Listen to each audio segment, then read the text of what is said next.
छोटे से चैनल को भी किसी स्टेट में सरवाइव करने के लिए बहुत ज़्यादा रिसोर्सेज यूज़ करने पड़ते हैं, बहुत ज़्यादा रिसोर्सेज। वो जो ताम तुमड़े आप देखते हैं ना, क्या वैन लेके घूम रहे हैं, रिपोर्टर भाग रहा है, लाइट कैमरा एक्शन सब चल रहा है, उनकी तनख्वाह, उनकी रोजी रोटी, फिर खुद की जान की हिफाजत, तमाम चीज़ें। इसलिए सरकारों द्वारा चैनल्स को बड़ा पैसा दिया जाता है और वो पैसा ऑन पेपर राइटफुली DIPR के द्वारा दिया जाता है कि भाई प्रमोशन करना है, इसके लिए सरकार का अपना एक बजट होता है। मैं उदाहरण दूं राजस्थान का, तो राजस्थान में प्राइवेट न्यूज़ चैनल्स को लगभग 40 लाख रुपए पर मंथ के हिसाब से दिया जाता है कुछ एक चैनल्स को, कि आप ये पकड़ो, आपको करना क्या है। क्योंकि आपको लगता है कि न्यूज़ चैनल का काम क्रिटिसिज्म है, नहीं, सरकार की नीतियों का प्रमोशन भी है। आज अगर न्यूज़ चैनल्स नहीं होंगे, अखबार नहीं होंगे, तो आप कोई योजना लेकर आए तो जनता तक पहुंचेगी, नहीं पहुंचेगी मासेस तक। तो मासेस तक पहुंचाना भी तो चैनल के माध्यम से ही दायित्व है ना भाई। इसीलिए तो डेमोक्रेसी का 4th पिलर उसको बोला है। तो सरकारें क्या करती हैं, समय समय पर इन चैनल्स को प्रमोशन देते समय, पैसा देते समय अपनी तरफ से कुछ शर्तें डालती हैं कि आपको सरकार की नीतियों का इतना समय तक टेलीकास्ट करना है। अब ये बातें चैनल वाले बताते नहीं हैं। क्यों नहीं बताते? क्योंकि आपसे उनको एडवर्टाइज के पैसे लेने हैं, आपके सामने उनको दरियादिली दिखानी है, आपके सामने ये दिखाना है कि देखो हम तो खुद ही कर रहे हैं सब कुछ। नहीं, आप जिन चैनल्स को चलते हुए देख रहे हैं, they are well supported by the government, और ये सपोर्ट उनकी बहुत बड़ी आवश्यकता है, क्योंकि देश में जर्नलिज्म करना बहुत टफ टास्क भी है, आसान काम नहीं है साहब। आपको जर्नलिज्म करना है, किसी के गलत फेवर की बात आपने कर दी तो हो सकता है कल वो आपके घर पे आके चढ़ जाए। तो पत्रकार होने की कीमत भी लोगों को चुकानी पड़ती है, और बहुत से देश में पत्रकारों ने चुकाई भी है, जान से कीमत चुकाई है लोगों ने, है ना। अब आती है दूसरी बात कि ऐसे में सरकार की ही बातें करने वाले जो चैनल्स हैं उनको क्या कहेंगे? फंडेड चैनल कहेंगे, और क्या कहेंगे? गोदी मीडिया कहेंगे, फंडेड चैनल कहेंगे। अगर एक पढ़ा लिखा व्यक्ति स्टेटमेंट देगा तो वो कहेगा फंडेड चैनल। सरकार उन्हें अच्छे फंड दे रही है, उनके डिस्ट्रीब्यूशन के अकॉर्डिंग उन्हें बढ़िया फंड दिया जा रहा है। अब पॉइंट नंबर 2, जो सरकार के अगेंस्ट हैं उनका क्या कहोगे? सरकार के अगेंस्ट है तो फंडिंग नहीं ले रहे हो, फंडिंग छोड़ रहे हो, तो भाई आप 2-4 बात तो ऐसी बोलोगे ना जो सरकार को चुभे, ताकि दूसरी सरकार ऐसी आए जो आपको फंड करे। अल्टीमेटली आप किसी का तो ईगो सेटिस्फाई कर रहे हो ना। आप अगर सत्ता पक्ष का नहीं तो विपक्ष का कर रहे हो, तो विपक्ष की तरफ से आप अगर विपक्ष के प्रवक्ता बनकर चल रहे हो तो क्या विपक्ष की सरकार आने पर आपको फेवर नहीं दिया जाएगा? क्या कारण है ऐसा कि रवीश कुमार जी संजय सिंह का तो इंटरव्यू लेने पहुंच जाते हैं और बाकियों के लिए इंटरव्यू के नाम पर लिखते हैं कि सॉरी मैं बहुत ज़्यादा बिजी हूं? सर, सवाल तो सबसे होंगे ना। जब सवाल सबसे होंगे तो सवालों के जवाब भी आपसे बनेंगे। अब अपोजिशन की अगर आप आवाज़ बनते हो तो देश में बननी चाहिए। पत्रकारिता के नाम पर जो पत्रकार अपना धर्म बोलते हैं वो कहते हैं कि हमारा तो क्रिटिसिज्म ही धर्म है। ठीक बात है, आपका क्रिटिसिज्म नहीं, कंस्ट्रक्टिव क्रिटिसिज्म धर्म हो तो ये देश और सुधार करेगा। आप साथ साथ बताते चलें कि साहब आपने ये काम तो ठीक कर दिया, लेकिन आप कह रहे थे कि 1000 गाँव में बिजली पहुंची है, देखो साहब 2 बच गए। मैं आपका ध्यान दिला रहा हूं कि ये 2 गाँव भी आपके ही हैं। आप कह रहे हो कि देखो आप 1000 गाँवों में ढिंडोरा पीटते हैं कि बिजली पहुंचा दी, ये गाँव आइए यहाँ पर बिजली नहीं पहुंची। ऐसा तो सर मैं आप में से कहोगे तो गलती किस चीज़ में से नहीं निकाल पाओगे आप? Correct sir. सिंस आप एक सिविल सर्वेंट थे, आपने बताया ऑफ कैमरा कि आपने शराब के ट्रक व्रक भी काफ़ी पकड़े हैं, और जब हम फेवरिज्म की भी बात कर रहे थे कि ज़रा आप बाईपास करने दो यार, ये साहब ने कहा है, तो हमने ऐसा सुना है सर, बिना पॉलिटिकल इन्वॉल्वमेंट के, बिना बड़े फेसेस के, बिना बड़े पैसे के ऐसे इंटरस्टेट स्मगलिंग या कोई भी गलत काम नहीं हो सकता। तो कभी आपने वो चीज़ फेस करी है कि भाई आ गया हो फ़ोन और बाईपास करवाना पड़ा हो, या आपको पता होते सोते भी आपने हेल्पलेस फील करा हो कि यार मैं कुछ नहीं कर सकता इसमें? बहुत बार होता है ऐसा, और ये चीज़ कोई नई नहीं है। मतलब मैं अगर ये बात बोल भी रहा हूँ तो ये मतलब मल्टीपल टाइम हुई बातें हैं।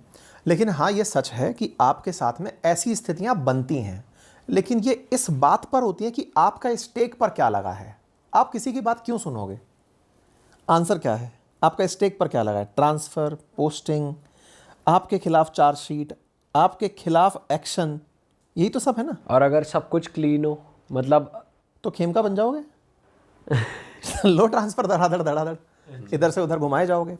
लेकिन फिर भी मैं आपको बताता हूँ, कोई सी भी सरकार हो, क्राइम को कोई सपोर्ट नहीं करता है।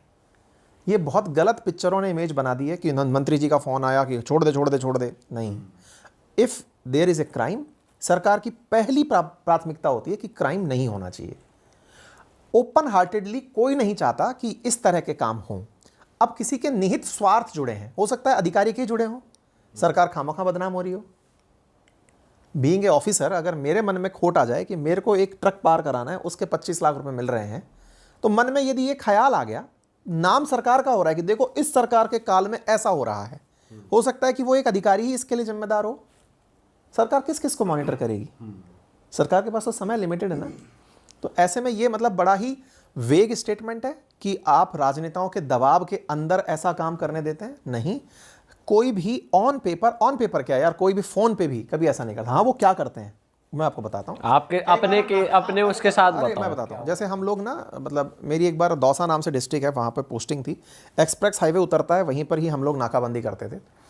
तो बहुत बार ऐसा होता था, बहुत सारे लोग अननोइंगली सस्ती शराब गुड़गांव से गाड़ी में भर के पार्टी करने के लिए ले जा रहे हैं। अकॉर्डिंग टू रूल ये अलाउड नहीं है, क्योंकि आपको राजस्थान के अंदर शराब कंज्यूम करनी है तो राजस्थान सरकार को टैक्स दो, हरियाणा में कंज्यूम करनी है तो हरियाणा सरकार को दो। लेकिन सस्ती शराब लेकर के लोग 2 घंटे में जयपुर पहुंच रहे हैं। अब ऐसे में हमारे उसको पता चला कि यार क्या कारण है कि शराब जो है हमारे यहाँ की सेल कम हो रही है। सरकार को रेवेन्यू तो चाहिए शराब से।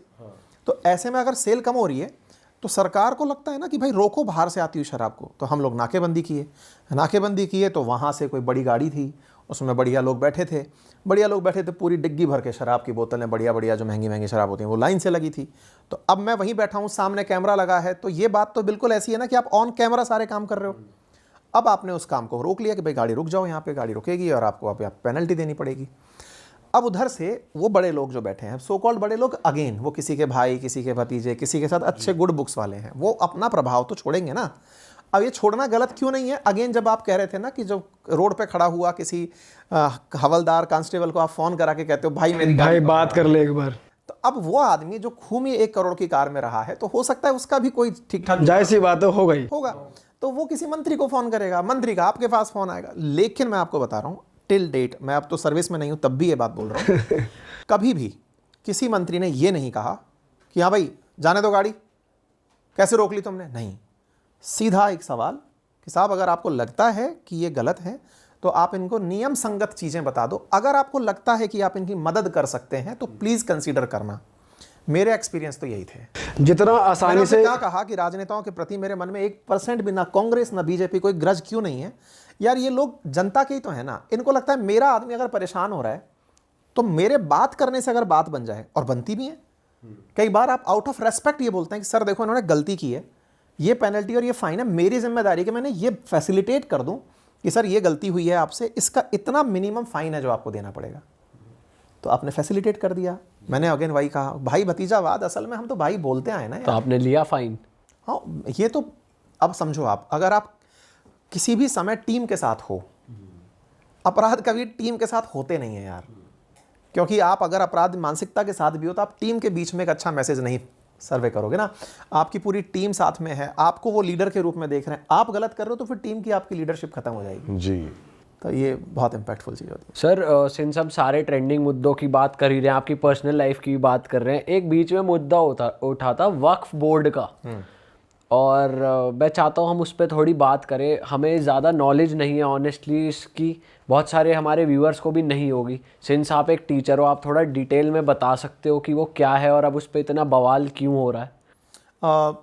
आसान भाषा में समझाते हैं, क्योंकि नियम तो इस पर मैंने वीडियोस खूब बनाए हुए हैं, लेकिन अगर किसी को बिल्कुल लैंग्वेज में, जैसे हमारी ऑडियंस के लिए एकदम फ्रेश आसान भाषा में अगर हम इसको समझें तो ऐसे समझिए कि मुसलमानों को अपने धार्मिक उद्देश्यों के लिए, चाहे फिर वो शिक्षा के लिए हो, चाहे कब्रिस्तान के लिए हो, इनके लिए, या फिर अपनी जो नमाज अदायगी है उसके लिए हो, जिन स्थानों का उपयोग करना होता है उसे वो धार्मिक उपयोग में ली जाने वाली वस्तु और वक्फ कहते हैं। जनरली ये जो जगह है, ये जगह इन्हें दान में दी जाती है। अच्छा, अब मैंने कोई ज़मीन दान में दी स्कूल के लिए, मैंने कोई ज़मीन दान में दी हॉस्पिटल के लिए या फिर मंदिर के लिए, बिल्कुल वैसे ही इस्लाम में वक्फ एक बहुत ही पायस काम माना गया, अच्छा काम माना गया, नोबल काम माना गया।